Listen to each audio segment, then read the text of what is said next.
શું તમે જાણો છો નારદ જયંતીએ જાણો નારદ મુનિનો મહિમા? દેવર્ષિ નારદને નરાડ આપણે ભગવાન વિષ્ણુના પરમ ભક્ત માનીએ છીએ. કારણ કે તેમના મુખેથી તો સતત નારાયણ ના નામનું જ રટણ થતું રહે છે. અલબત્ત એક માન્યતા અનુસાર દેવર્ષિ નારદ પણ સ્વયં વિષ્ણુનો જ અવતાર છે. ગુજરાતી પંચાંગ અનુસાર વૈશાખ વદ એકમની તિથિને નારદ મુનિનો પ્રાગટ્ય દિવસ માનવામાં આવે છે. આજે સમગ્ર ભારતમાં નારદ જયંતીની ઉજવણી થશે. નારદ મુનિ પૃથ્વી, આકાશ, પાતાળ એમ તમામ લોકમાં વિચરણ કરતા રહે છે. એટલું જ નહીં, મહત્વની માહિતી, સંદેશાઓનું આદાન પ્રદાન પણ કરતા રહે છે. ત્યારે આવો, આજે આપને નારદ મુનિ અંગેની કેટલીક રસપ્રદ વાતો જણાવીએ, કે જેના વિશે આપ ભાગ્યે જ માહિતગાર હશો. કેવી રીતે નામ પડ્યું નારદ?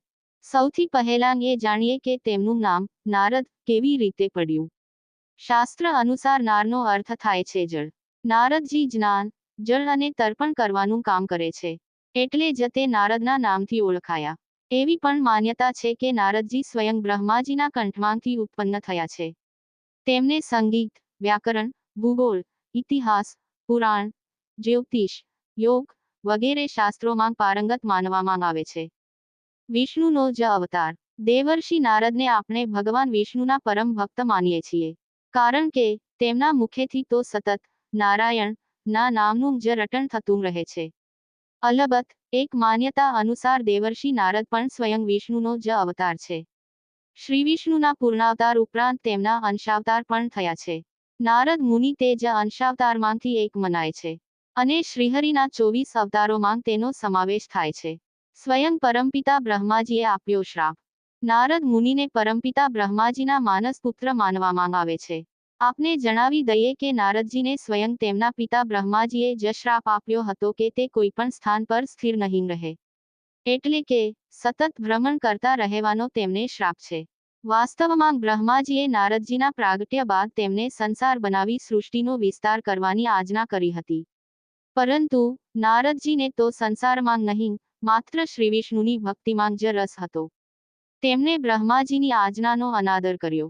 એટલે ક્રોધાવેશમાં બ્રહ્માજીએ નારદ મુનિને શ્રાપ આપી દીધો. મહતી વીણાનું રહસ્ય. નારદ મુનિએ હજારો વર્ષો સુધી તપસ્યા કરીને ભગવાન વિષ્ણુને પ્રસન્ન કરી તેમની કૃપાની પ્રાપ્તિ કરી હતી. નારાયણે પ્રસન્ન થઈ નારદ મુનિને મહતી નામની વીણા આપી હતી. સાથે જ વરદાન આપ્યું હતું કે જ્યારે નારદ તે વીણા વગાડશે ત્યારે તેઓ સ્વયં પ્રગટ થશે. દંતકથા અનુસાર આ જ વીણા વડે નારદ મુનિ ઋચાઓ, મંત્ર અને સ્તુતિઓ રચે છે. નારદ મુનિને પ્રથમ નાટ્યયોગી પણ માનવામાં આવે છે.